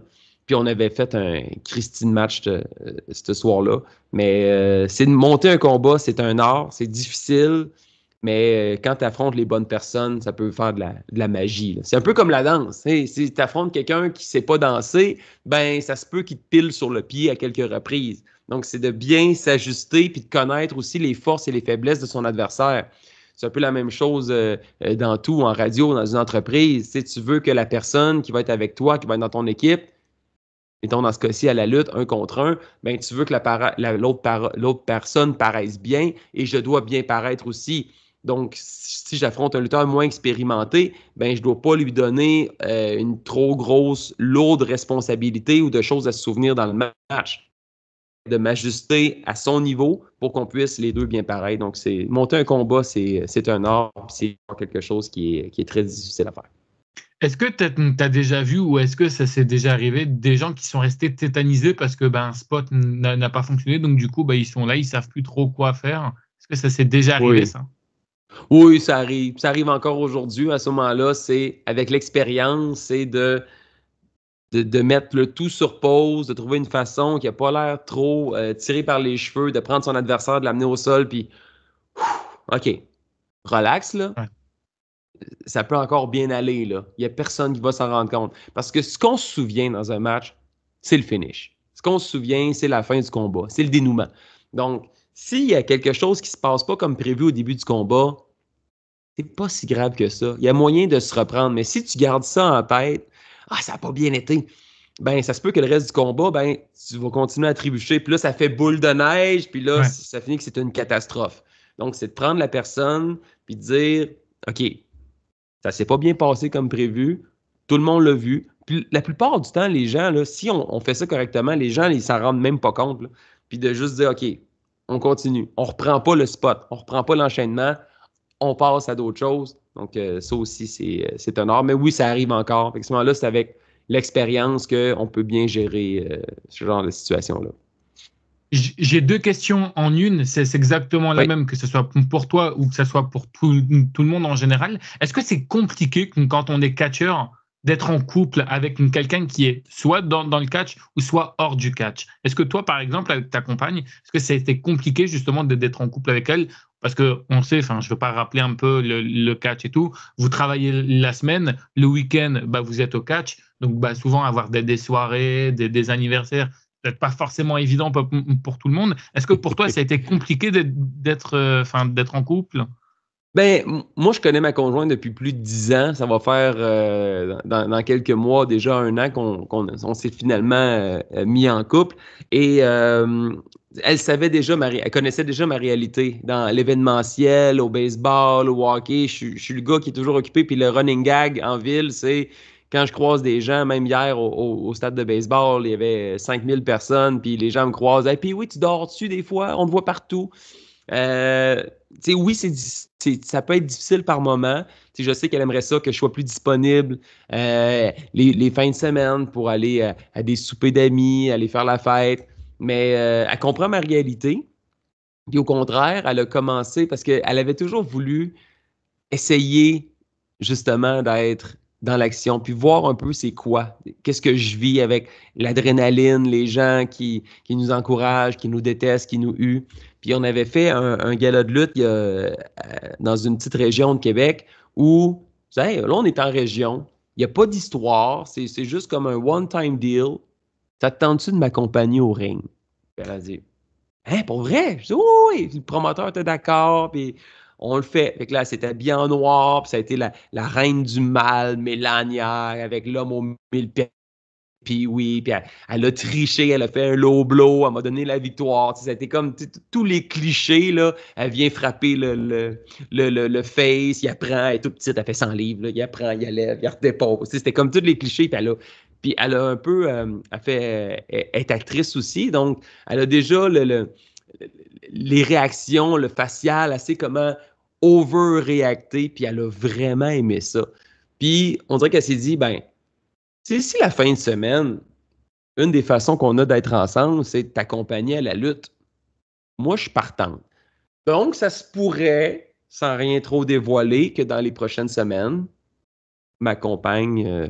Puis en plus, tu sais, c'est une personnalité connue à Québec, ma conjointe. Donc, tout le monde en arrière-scène la connaissait déjà, de réputation. Donc, la voir arriver en arrière-scène, tout le monde s'entend bien avec elle, donc je pense qu'elle a vraiment, c'est vraiment, on est vraiment une belle famille à Generation Next et à la NSPW, donc c'était vraiment un bon mix avec les conjointes des autres lutteurs qui, eux aussi, ont ce sacrifice-là à faire, tu sais, des fins de semaine, mais soit les conjointes vont travailler au bar, vont vendre le moitié-moitié, vont s'impliquer dans l'organisation parce que c'est tellement sympathique, c'est comme une nouvelle gang, donc puis ça, les conjoints sont bienvenus, donc je pense que je m'en tire plutôt bien dans ce petit défi qui n'a pas toujours nécessairement été facile dans les relations précédentes.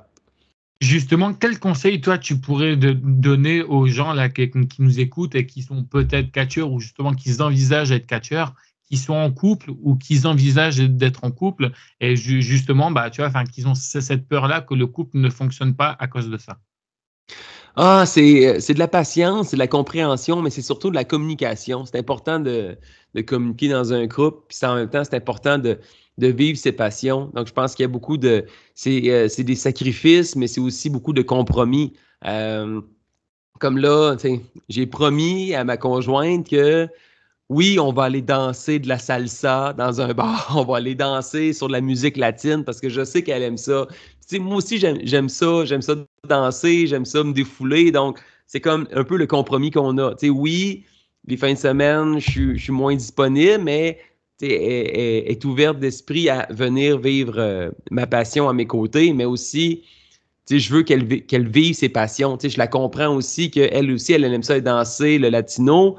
Ben, je suis même ouvert à suivre des cours de latino puis qu'on aille vivre ça ensemble. Tu sais, c'est beaucoup de compromis, c'est de compréhension, mais ça passe par la communication. C'est important de se parler et De communiquer, ouais. de communiquer. C'est exactement ça. Tout passe par la communication.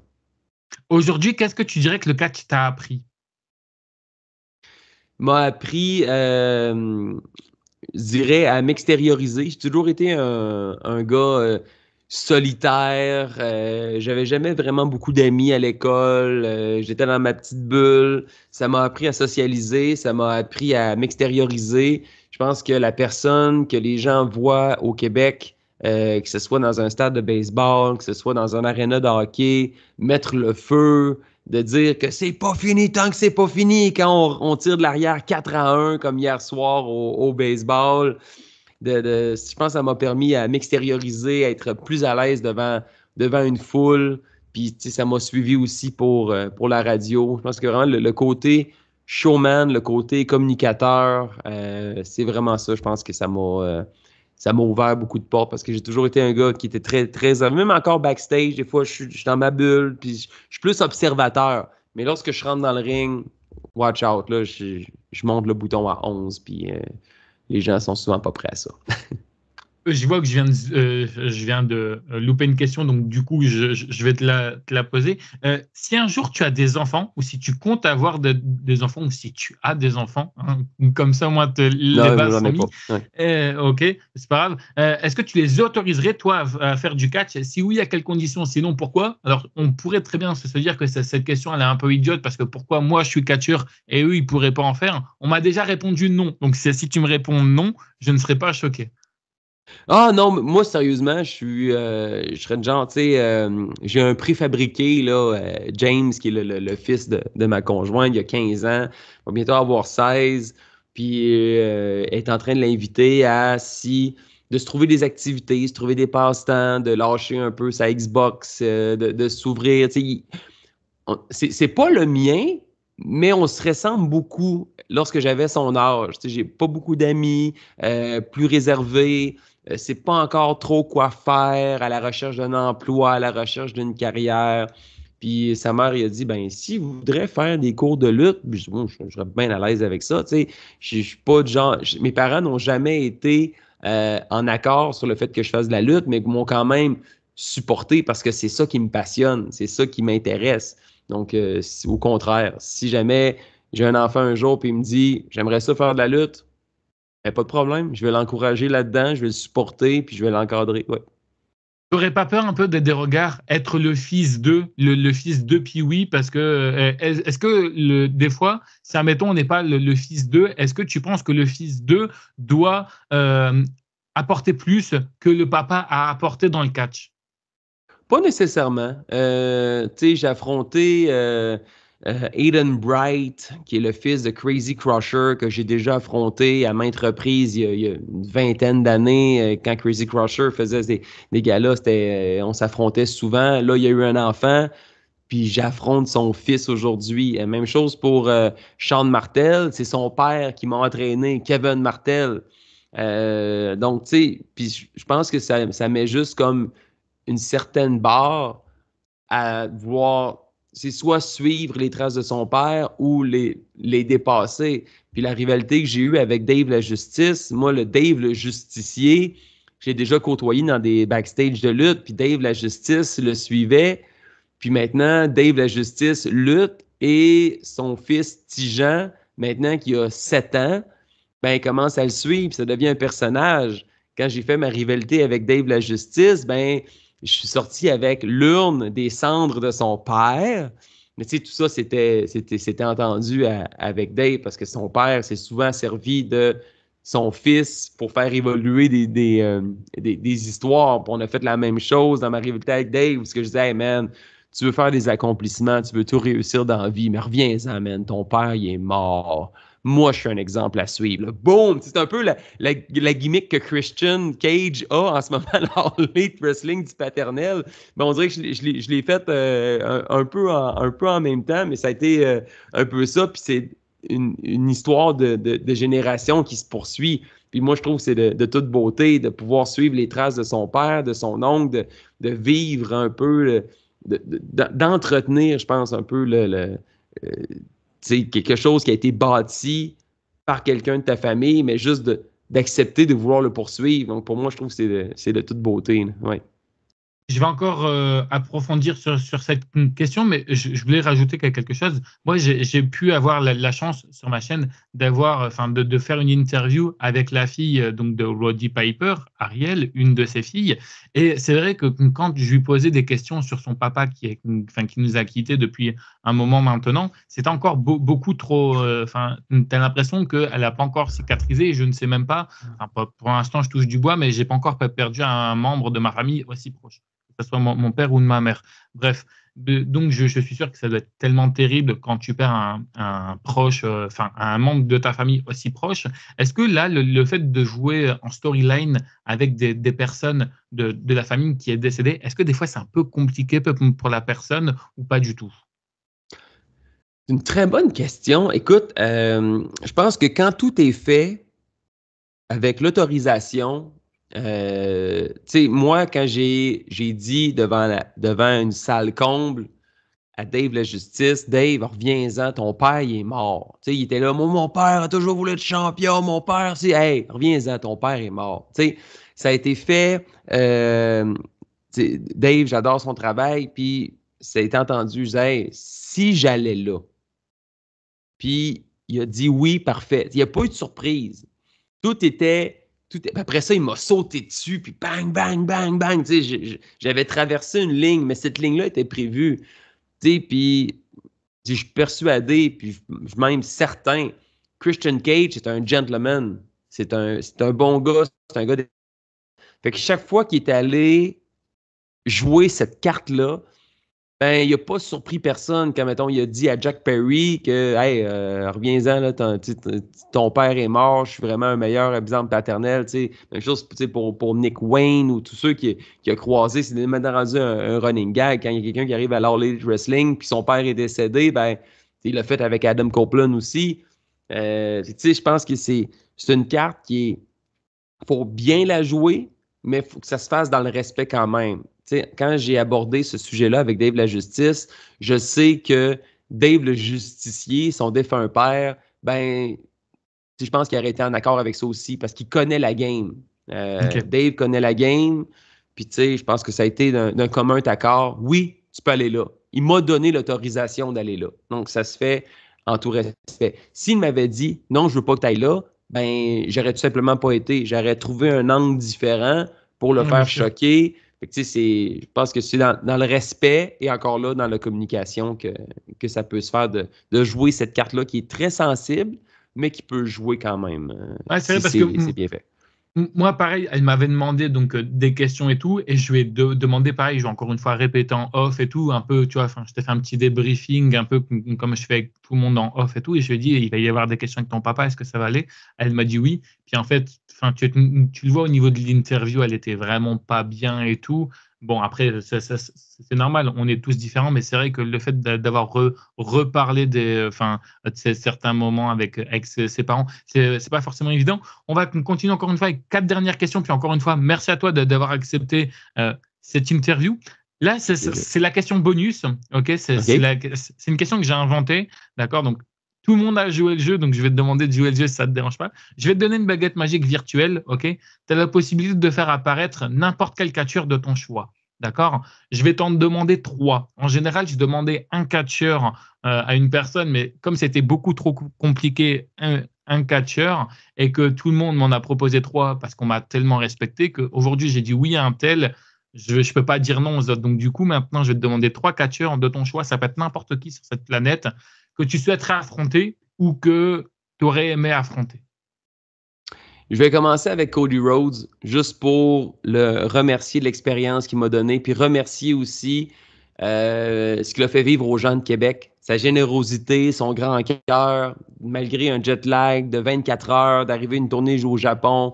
Il est arrivé à Québec, puis il nous a donné vraiment tout ce qu'il avait. Fait que c'est juste pour le remercier, puis avoir un second, un combat revanche. J'adorerais Cody Rhodes. Sinon, je pense que j'aimerais ça aussi, avoir un autre combat avec Sami Zayn, celui qui ne m'a jamais battu. Sami, si tu nous écoutes, il t'a jamais battu. Oui, puis on a un gala qui s'en vient au stade de baseball. Là, on peut accueillir 5000 personnes. Québec, 23 août, si t'as rien à l'horaire. T'es pas à SmackDown. Il est à SmackDown, Sami Zayn? Non, Raw. Ah, C'est bon, Raw. parfait. Et vendredi, il est libre. Il ferait venir à Québec. Mais sérieusement, Sami Zayn, juste parce que, tu sais, juste qu'avec ce qu'il m'a dit il y a 2 ans, de me dire un jour, on va avoir un combat propre. Fait que je pense que j'irai avec Sami. Puis, je pense que je compléterai avec Kevin Owens. Parce que je pense que, oui, je l'ai déjà affronté.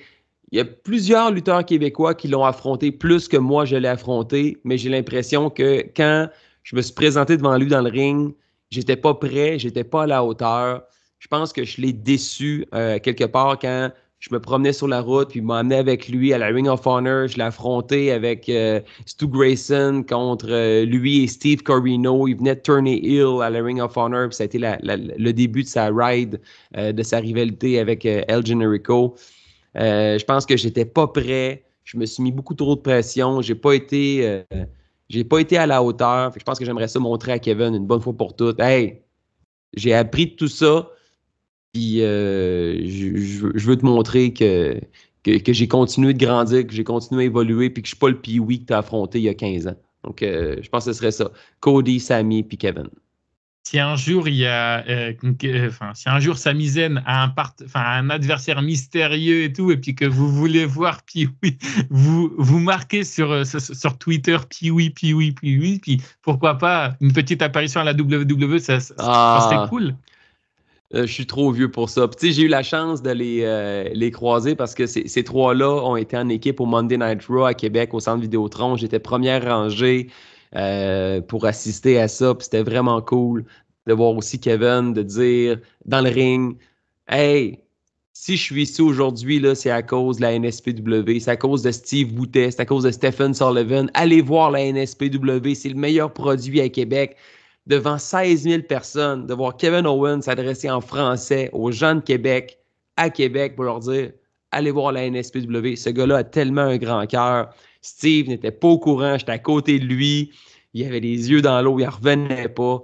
Wow, vraiment, là, ça a été un privilège, mais tu sais, j'oublie ça. Puis même si les gens criait Pee-wee dans l'aréna, ça n'avait aucun rapport pendant Monday Night Raw, puis même pendant la All Elite Wrestling à Dynamite. Tu écoutes le Dynamite qu'il y a eu à Québec il y a quelques mois, puis tu entends du monde crier Pee-wee, ça n'a aucun rapport. Moi, je suis juste first row, puis je suis comme « Hey, hello, oui, je suis là, mais c'est pas moi le show, regardez ce qui se passe dans le ring, on a Will Ospreay! » Mais en tout cas, bref, c'est une belle histoire d'amour, mais tu sais, je pense pas que ça va être que c'est quelque chose comme ça pour arriver éventuellement. Justement, tu nous en racontes, là, ça fait partie aussi d'une anecdote, mais est-ce que tu as une anecdote incroyable qui t'est arrivée justement depuis que tu es catcheur? Bon, tu parlais de ça, là, qu'il y avait plein de monde qui scantait ton prénom, mais est-ce que tu as une anecdote qui s'est passée, que ça peut être une anecdote cool hein, ou une anecdote moins cool, mais est-ce qu'il y a quelque chose qui t'est déjà arrivé lors d'un voyage ou autre? Je pense que je vais y aller avec ce qui s'est passé en 2022 au Centre Vidéotron. C'est le retour de la WWE. Je suis première rangée. Cette journée-là, je venais de me séparer. J'étais comme arc. Mais il y a le live event de la WWE ce soir-là. Puis là, j'avais poursu mes billets encore. Puis finalement, en après-midi, je reçois mes billets pour le live event. Fait que c'était pas télévisé, c'était un dimanche soir. Je me présente au Centre Vidéotron. Il y a le moment que je t'ai raconté plus tôt avec Sami Zayn, j'y ai proposé de me battre, puis il m'avait promis un combat propre. Fait que, j'ai vécu quand même une belle soirée. Et lors du gala, la demi-finale, c'était Ricochet contre Baron Corbin. Et à un certain moment durant le combat, Baron Corbin s'est mis à malmener Ricochet, mais devant moi. Et là, les 5000 personnes se mettent à crier « Pee-wee, Pee-wee ». Puis là, Baron Corbin se demande « C'est qui ça, Pee-wee? » Puis là, il se revient puis il comprend que c'est moi. Fait que là, il se met devant moi dans ma face puis il dit « You better sit down, I'm the show here ». Puis là, je me suis levé puis je dis « No, I'm not gonna sit down, je veux pas m'asseoir ». Et là, Pee-wee, Pee-wee. Là, Ricochet débarque, boum, ramasse Baron Corbin, le garage d'un barricade. Ricochet vient me faire un high five. Là, c'était comme, là, Pee-wee. J'étais comme, je regardais mon ami à côté, j'étais comme, mais qu'est-ce qui se passe? Il se passait quelque chose. Et d'après moi, le message s'est passé parce qu'après ça, c'était le main event, c'était Sheamus contre Drew McIntyre. C'était un Olds Bard avec des tables et tout. Puis quand Sheamus a fait son entrée au ring, il m'a regardé. Ça, c'est la beauté d'un live event. Parce que quand il y a la télévision, le show est beaucoup axé sur ce qui se passe devant les caméras. Mais dans un live event, c'est avec la foule qu'il y a l'interaction. Ouais. Et Sheamus m'a regardé, puis il est allé rentrer dans le ring. D'après moi, il a dû se faire dire backstage ou il a dû entendre des chants Pee-wee puis savoir c'est what the fuck Pee-wee. Et là, Sheamus s'est mis à me narguer tout le long du match. Kiss my ass, nanana. Puis là, les gens embarquaient à fond. Puis jusqu'à temps qu'à un moment donné, Drew McIntyre est arrivé avec Sheamus. Can you chop him? Tu peux-tu lui donner une atémie? Comme, Ouais! Fait que là, Drew McIntyre, il a tenu Sheamus. Boum! Je donne un athémie. Après ça, penses-tu que les gens veulent avoir des tables? Yes, so start a table chant. Fait que là, je commence à me dire table, table. Mais le monde criait puis oui, puis oui. Fait que Drew McIntyre bat Sheamus. Après ça, il prend le micro, il dit Quebec City, I want. Let me go see my translator here, my friend Pee Wee. Fait que là, il s'en vient me voir, puis il me fait traduire ce que Drew McIntyre dit pour remercier les gens de Québec de s'être déplacés, puis que la WWE allait être de retour à Québec. Mais comme de fait, ça s'est fait l'année d'après, jour pour jour, pour le Monday Night Raw. Puis ça a été, ça a été quelque chose d'extraordinaire comme événement. J'en reviens pas encore, je l'ai jamais pris pour acquis, mais ça a été une belle dose d'amour de Québec, puis de pouvoir participer. Puis je sais que cette année, j'ai croisé quelqu'un au stade de baseball. Il dit Hey, j'étais à l'aéroport dans une ville aux États-Unis, puis j'ai croisé Sheamus. Puis je suis allé le voir, je disais Hey, tu te souviens-tu à Québec, tu t'es fait chopper par un gars que le monde criait son nom. Il dit Ouais, je m'en souviens, c'était qui ce gars-là? Il dit Ben, c'est Pee Wee, c'était un lutteur de la place. Puis le gars, il anime à la radio puis dans les événements. Je dis, mais crime, Sheamus se souvient que je l'ai chopé à Québec. C'est 2 ans plus tard, c'est très cool. Fait que je pense que c'est une anecdote que je vais me souvenir longtemps. Ouais. Je me doute. Et en plus, ce qui est aussi complètement vrai, ce que tu dis pour les gens qui n'ont jamais justement assisté à un live event, moi je sais que j'en ai assisté 2. Un dans le nord de la France, parce que je suis originaire du nord de la France, et ils étaient venus pas très loin de chez moi juste avant le Covid, et un récemment quand ils sont arrivés à Paris.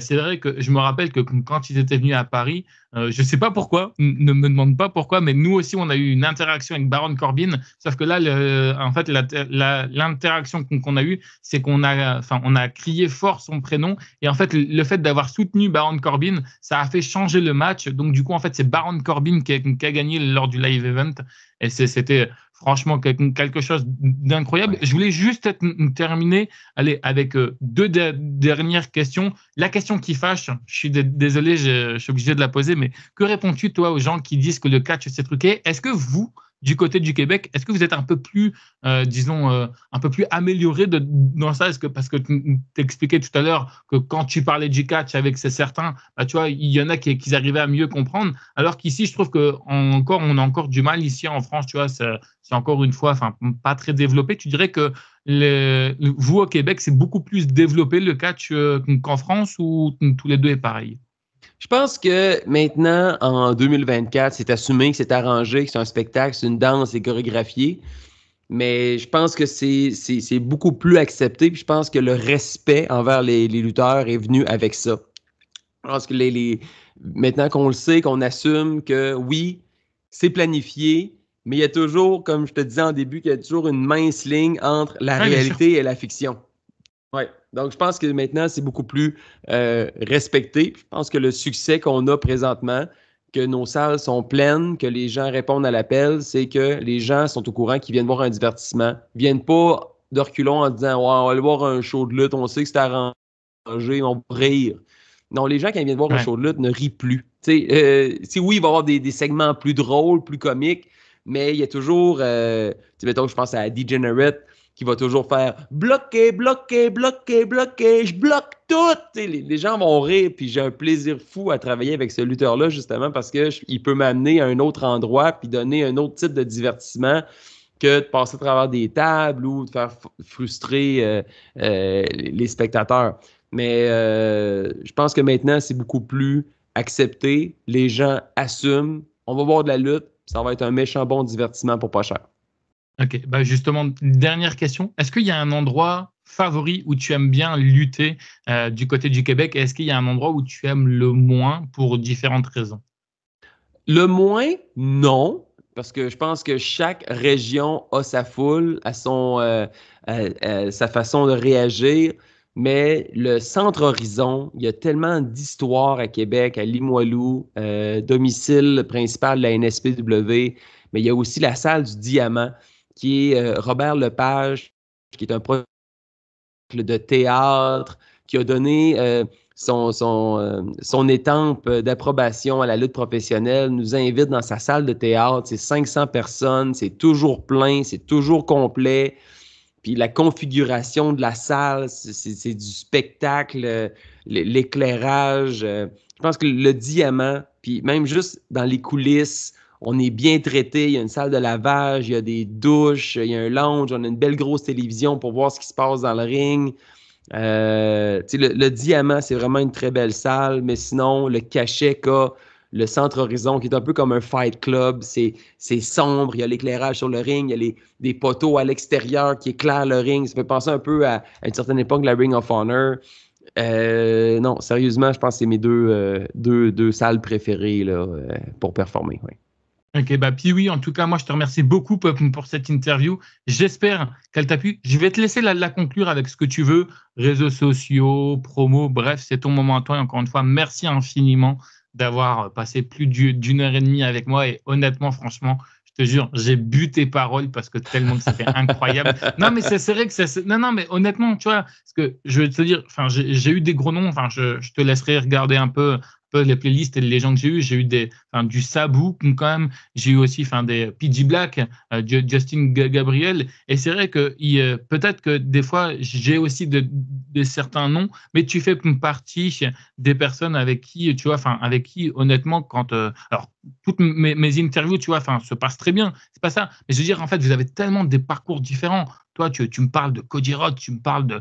Mais mec, mais je suis comme ça, quoi. Tu vois, je suis choqué en fait du parcours.